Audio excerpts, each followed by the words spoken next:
মাহফিলের সম্মানিত সভাপতি, মঞ্চে উপস্থিত হযরত উলামায়ে কেরাম, আমার সামনে উপস্থিত দিন দরদি ভাইয়েরা, আসলে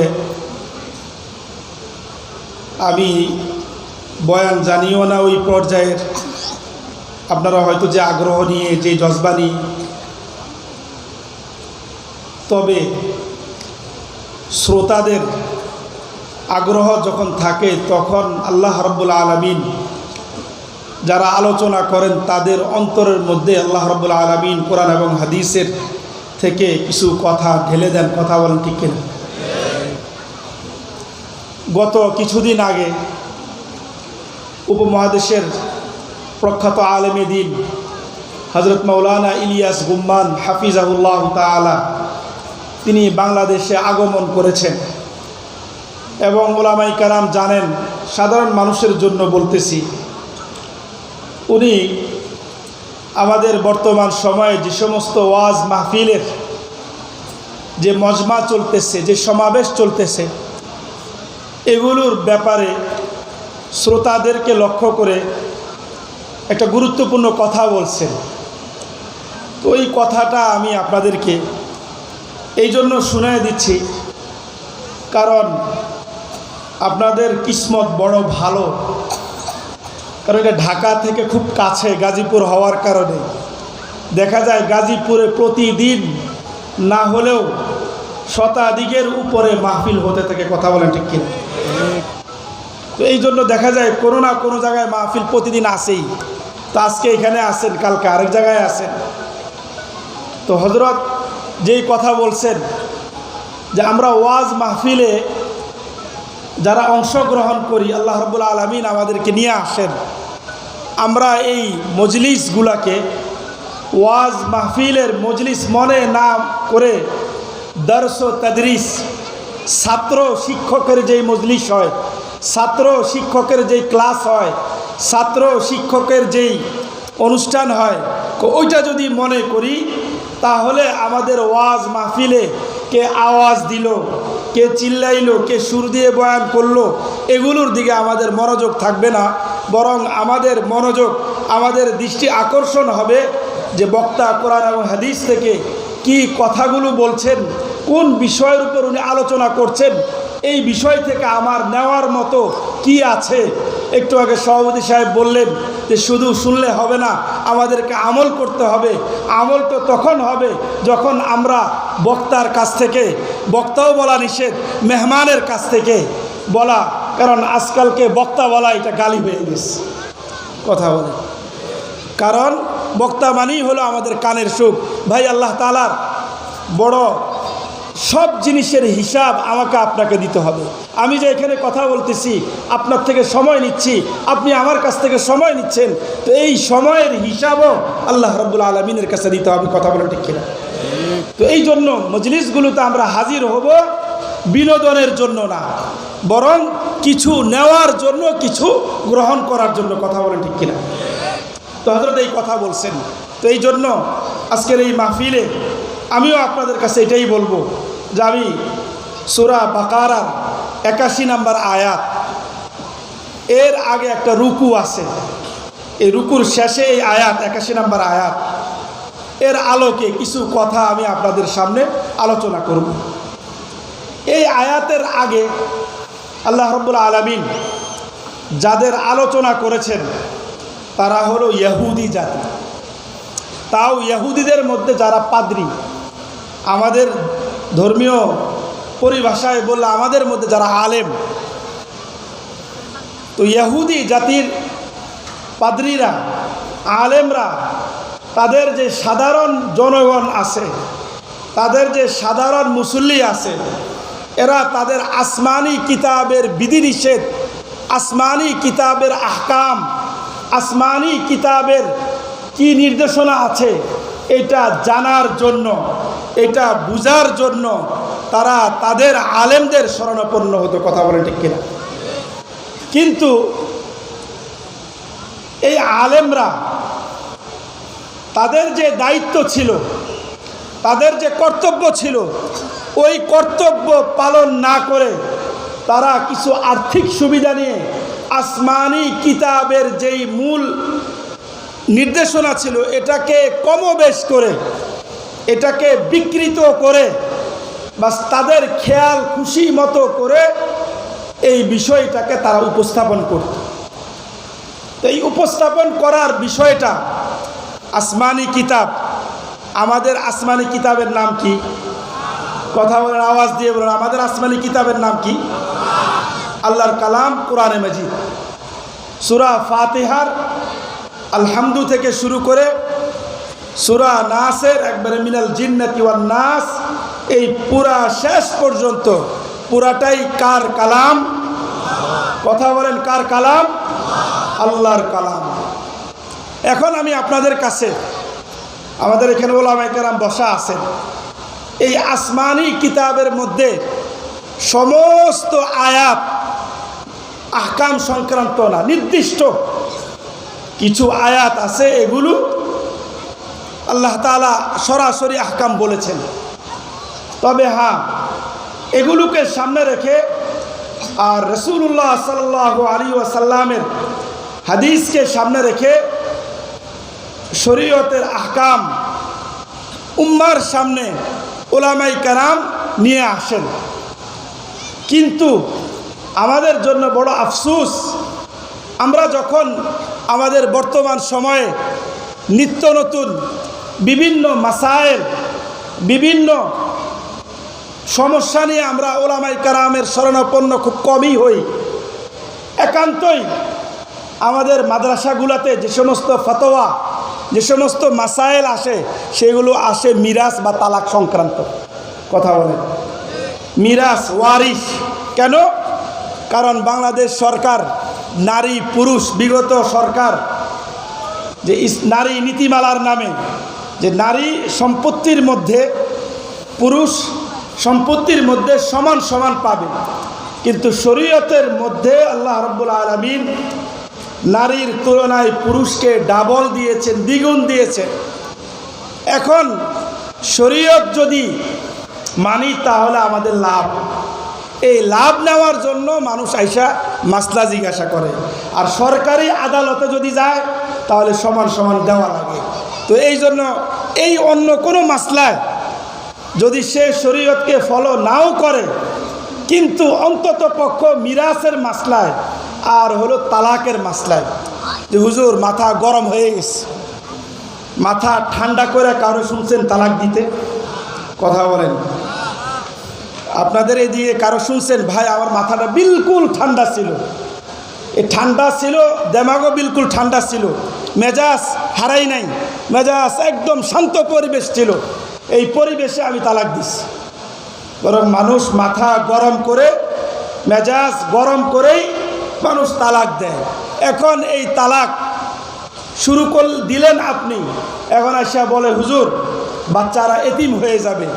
অথচ আল্লাহ রাব্বুল আলামিন এই তালাক দেওয়ার আগেও, তালাকের আগেও আরও কয়েকটা স্টপ, কয়েকটা দারাজা, কয়েকটা স্তর আল্লাহ তাআলা দিচ্ছেন। সূরা নিসার মধ্যে আছে, ভিন্ন চ্যাপ্টার, এক আলোচনা থেকে আরেক আলোচনায় চলে যায়। তারপরও এতটুকু বলি ফায়দার জন্য, স্বামী স্ত্রীর মধ্যে মলমালিন্য হয় না ভাই? কথা বলেন, মলমালিন্য হয়।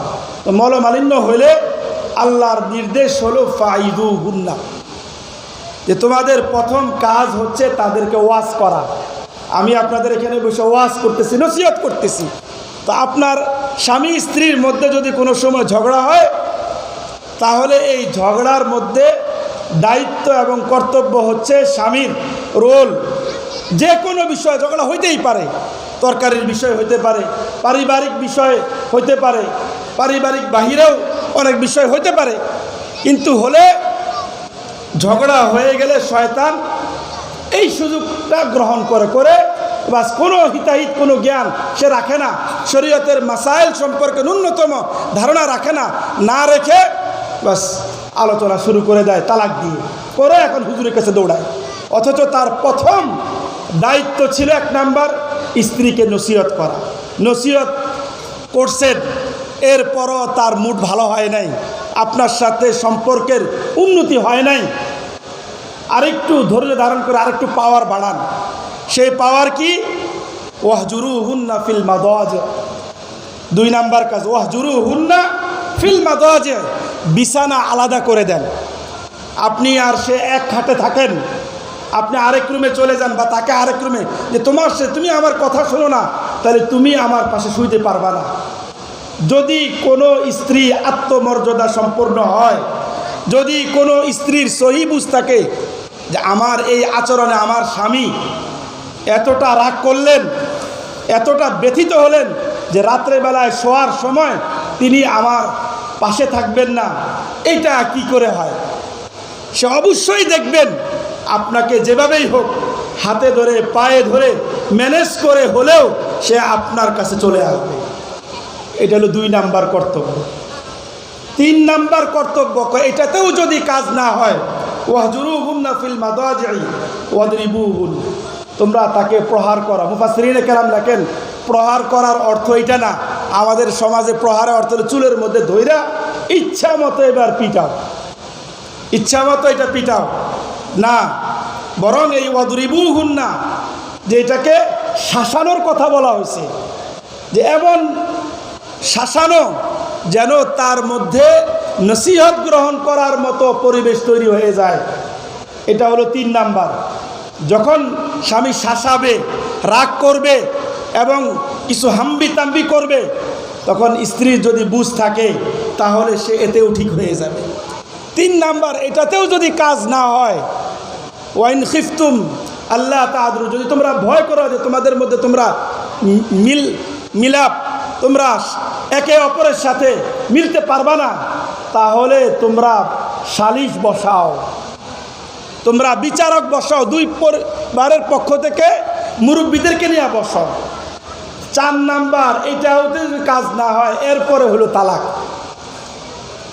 এখন বলেন, আপনি 5 নাম্বার দিয়ে শুরু করলেন, পিছনে 4টা রেখে আসলেন, তাহলে এই দোষটা আপনার না আলেমদের?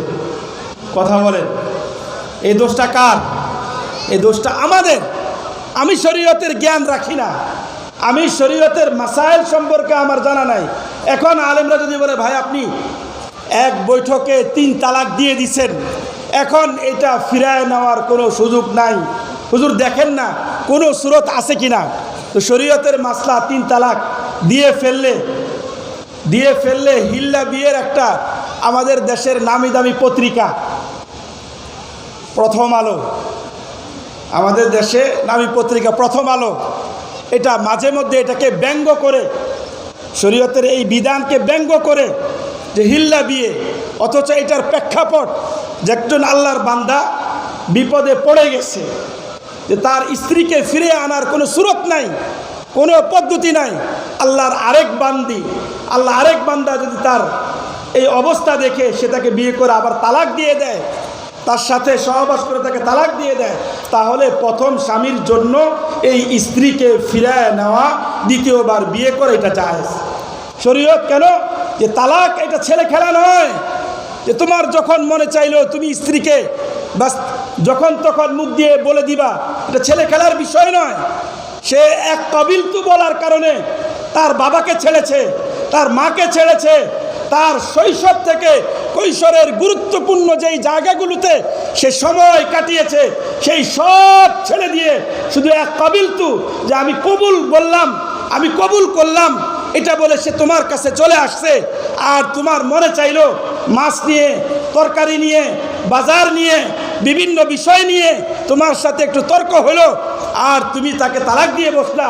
আর এখন ফিরায় নেওয়ার জন্য আলেমরা যখন মাসলা বলে, তখন বলেন মাসলার জায়গায় মাসলা রাখেন, আমি আমার বউরে নিয়ে থাকলাম। কথা বলে, তাহলে এই অপরাধটা কার? এটা আমাদের। যে একটু আগে মাওলানা নোমান কাসিমি সাহেব যা আমাদেরকে জানতে হবে, আমাদেরকে শরীয়তের বিষয় জানতে হবে, এই জন্য আমরা আলেমদের কাছে যাই না, বরং আমরা ইউটিউবের কাছে শরণাপন্ন হই, গুগলের কাছে আমরা শরণাপন্ন হই। যে কোনো মাসলা দেখলেই বাস এখন ইউটিউব শায়েখ, গুগল আমাদের শায়েখ, আমাদের মুরব্বী, বাস এই মাসলা। আমি একবার রামপুরা এক মসজিদে রমজান মাসে জুমার নামাজ পড়াইতে গেছি। তো জুমার নামাজ পড়ানোর আগে বয়ান করতে হয়। তো বয়ানের মাঝে আমাকে এক মুসল্লি একটা পার্চা দিচ্ছেন, প্রশ্ন দিচ্ছেন যে হুজুর আমার একটা প্রশ্ন আছে। তো ঠিক আছে দেন। তো প্রশ্নের মধ্যে উনি লিখছেন যে হুজুর রোজা রাখা অবস্থায় ঘুষ খাওয়া যায় আছে কিনা? কথা বলে, রোজা রাখা অবস্থায় ঘুষ খাওয়া যায় আছে কিনা? তো আমি বয়ান করতেছি, আমি আচ্ছা ঠিক আছে এটা এখন রাখি, আগে যে বিষয়ে আলোচনা করতেছি ওই বিষয়টা থাক। তো আমি যখন বয়ানটা শেষ করছি, শেষ পর্যায়ে বললাম যে আমাদের এক ভাই একটা প্রশ্ন দিচ্ছেন, তো এই প্রশ্নের মধ্যে আছে রোজা রাখা অবস্থায় ঘুষ খাওয়া যায় আছে কিনা। তো আমি বললাম যে ভাই আসলে দেখেন রোজা রাখা এটা আল্লাহর আলাদা বিধান, কথা বলেন ঠিক কিনা? রোজা রাখা এটা কি আলাদা শরীয়তের বিধান। এখন ঘুষ খাওয়া এটা কি ভাত তরকারি এরকম কিছু? কথা বলেন, এটা কি ভাত তরকারি কিছু? আমরা সুবে সাদিক থেকে সূর্য অস্ত যাওয়া পর্যন্ত পানি, খাবার দাবার, স্ত্রী সহবাস এই সব থেকে বিরত থাকার নাম হলো রোজা। এখন ঘুষ যে খাইলো, এ কি তরি তরকারি কোনো কিছু খাইছে? কোনো কিছু খায় নাই, তাহলে তার রোজা ভাঙবে কেন? হ্যাঁ, রোজা রাখা অবস্থায় কেউ যদি ঘুষ খায় তাহলে রোজার জায়গায় রোজা সে যদি রাখে তার ইবাদত হয়ে যাবে। কিন্তু ঘুষ দিয়ে খাইলো তো এটার গুনাহ এটা আলাদা হবে। তবে রমজান মাসে হওয়ার কারণে যেটা আল্লাহর পবিত্র মাস মাহে রমাদান, এর গুরুত্বটাও এর পবিত্রতাও তার দিলের মধ্যে নাই। তো এই কারণে বাস তার দ্বিগুণ একটা রমজানের পবিত্রতা নষ্ট করা আর আরেকটা হলো ঘুষ খাওয়াই আলাদা, দুইটা গুনাহের কারণে তার দ্বিগুণ গুনাহ হবে। তা আমি এটা বললাম, তো উনি আর ওই সময় আর কিছু বললেন না। জুমার নামাজের পরে উনি আমাকে বলেন হুজুর আপনার জবাবটা ইউটিউবের যে মুফতি সাহেব দিছেন ওনার জবাবের সাথে মোটামুটি মিলে গেছে, এই জন্য আমি খুব খুশি। তাই বললাম এটা কেমন কথা, যে এটা কেমন কথা? কয় না আমি আগে দেখছি যে আপনি এই মাসলাটা আপনার জানা আছে কিনা। ভাই সমস্ত মাসাইল জাননেওয়ালা এরকম আলেম হওয়া এটা তো সবার পক্ষে সম্ভব না। হযরত ইমাম মালিক রহমতুল্লাহি আলাইহি এক মজলিসে যিনি মদিনাতে বসে দরজ দিতেন, লা আদরি শতাধিকের উপরে বলছেন আমি এই মাসলা সম্পর্কে আমার জানা নাই। অথচ উনি কত বড় ইমাম, আমাদের ওলামায়ে কেরাম জানেন। তো এই জন্য কোনো মাসলা যদি কেউ না জানে তাহলে এটাকে আমরা কখনোই এটা মনে করব না যে এই মাসলা না জানা করে উনি কেমন আলেম হলে। তো যাই হোক, কথা একদিক থেকে অন্যদিকে চলে যাচ্ছে। তো আমি যেই কথা বলতেছিলাম যে আলেমদের দায়িত্ব এবং কর্তব্য যে আসমানি কিতাবের যে সমস্ত বিধান আছে, যে সমস্ত বিধিনিষেধগুলো আছে, এগুলোকে উম্মতের কাছে পুঙ্খানুপুঙ্খানুভাবে পৌঁছানোর কথা বলে ঠিক কিনা? এই জন্য আল্লাহ রাসূল সাল্লাল্লাহু আলাইহি ওয়াসাল্লামের একটি হাদিস খেয়াল করেন, ইয়াহমিলু হাদাল ইলমা মিন কুল্লি খালাফিন উদুলুহু ইয়ানফুনা আনহু তাহরিফাল গালিন ওয়া ইনতিহালাল মুবতিলিন ওয়া তা'ওয়িলাল জাহিলিন। আল্লাহর রাসূল সাল্লাল্লাহু আলাইহি ওয়াসাল্লাম বলেন এই ইলম বহন করবে, এই ইলম অন্তরের মধ্যে ধারণ করবে পরবর্তী প্রজন্মের আলেমগণ, এবং ইয়ানফুনা আনহু তাহরিফাল গালিন, যারা শরীয়তের মধ্যে সীমা লঙ্ঘন করে, যারা শরীয়তের মধ্যে বাড়াবাড়ি করে, যারা শরীয়তের মধ্যে ছাড়াছাড়ি করে, তাদের এই বাড়াবাড়ি এবং ছাড়াছাড়ি বিষয়টাকে তারা সরাসরি জাতির সামনে, উম্মার সামনে এটাকে খুলে খুলে প্রকাশ করবে। এই জন্য আমাদের বর্তমানে আমাদের বাংলাদেশের ওলামায়ে কেরাম বিভিন্ন মাজার পূজারীদের বিরুদ্ধে কথা বলে ঠিক কিনা?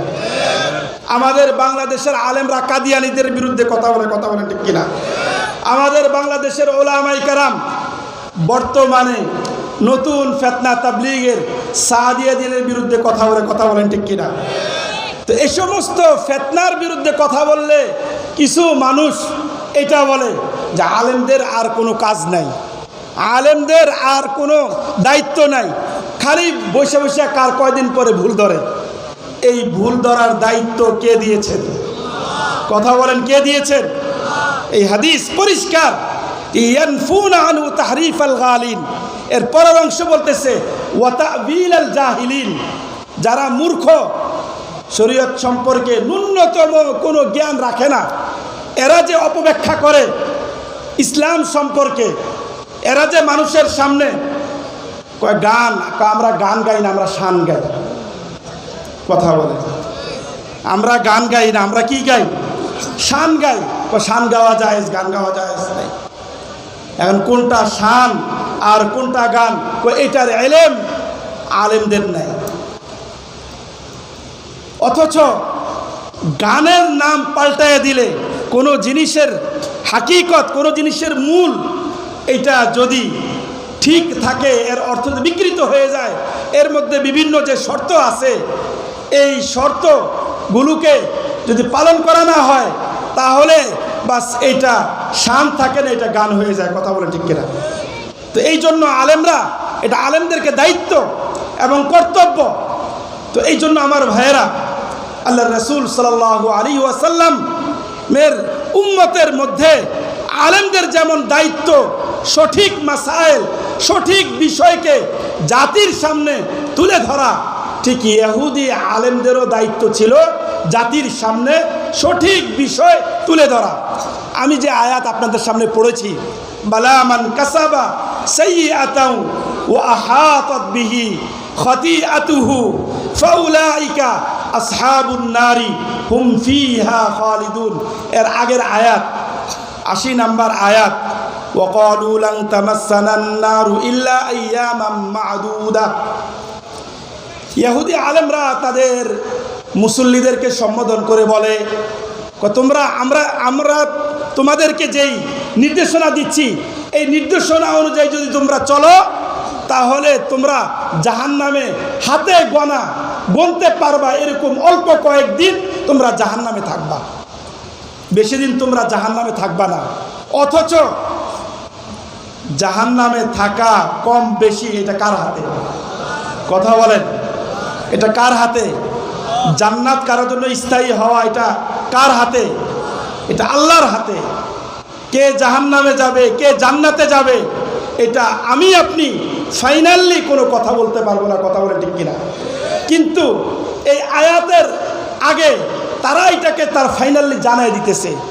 তাদের এই আয়াতকে বিকৃত করা, শরীয়তের আহকামকে বিকৃত করা, এটা এত জঘন্যতম গুনাহ যে আল্লাহ তাআলা এই পুরা রুকুর মধ্যে শেষে এসে বলতেছেন, বালা মান কাসাবা সাইয়্যাতাও ওয়া আহাতাত বিহি খাতিআতুহু ফাউলাইকা আসহাবুন নারি হুম ফিহা খালিদুন, যে এরা এমন গুনাহ করেছে যেই গুনাহ তাদেরকে চারদিক দিয়ে বেষ্টন করে ফেলেছে।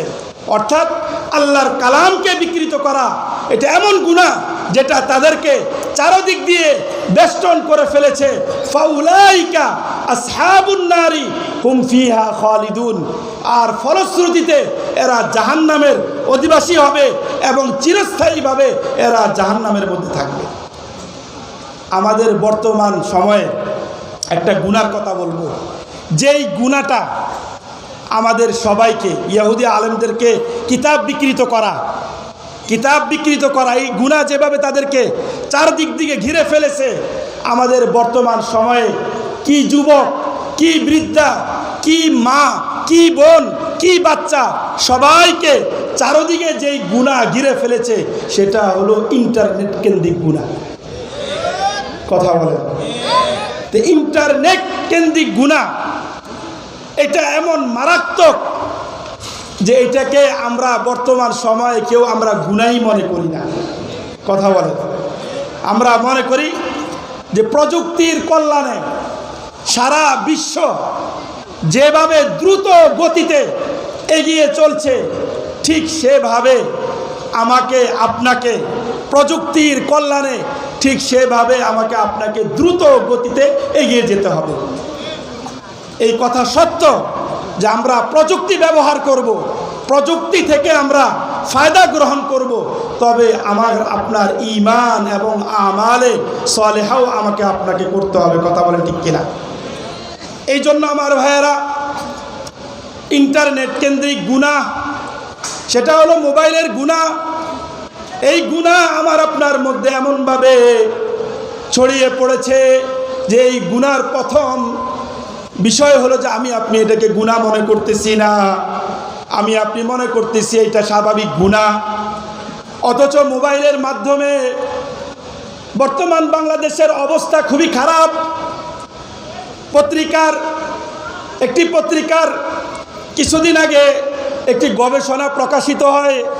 সেই গবেষণার মধ্যে এই আলোচনা নিয়ে আসা হয়েছে যে বাংলাদেশে বর্তমানে 11,75,00,000, এখন এটা বাড়তে পারে, এটা আরও বেশ কিছুদিন আগের, যে 11,75,00,000 লোক ইন্টারনেট ব্যবহার করে। তো 11,75,00,000 লোকের মধ্যে 1,24,00,000 যুবক যারা ইন্টারনেটে নিয়মিত সময় ব্যয় করে, বিশেষ করে পাবজি গেম, নাম জীবনও শুনেন নাই, আমি প্রথম শুনছি। কথা বলে, নাম শুনছেন? হ্যাঁ, যে পাবজি গেম, যা আমাদের যুবকদের মধ্যে 1,24,00,000 যুবক যারা 4 থেকে 5 ঘন্টা সময় নিয়মিত, যে রাত্রে বিছানায় যাওয়ার পরে অথবা রুমে যাওয়ার পরে নীরবে নিবৃতে এই গুনাহের মধ্যে লিপ্ত আছে। কথা বলেন ঠিক কিনা? কারণ আগের যুগে মানুষ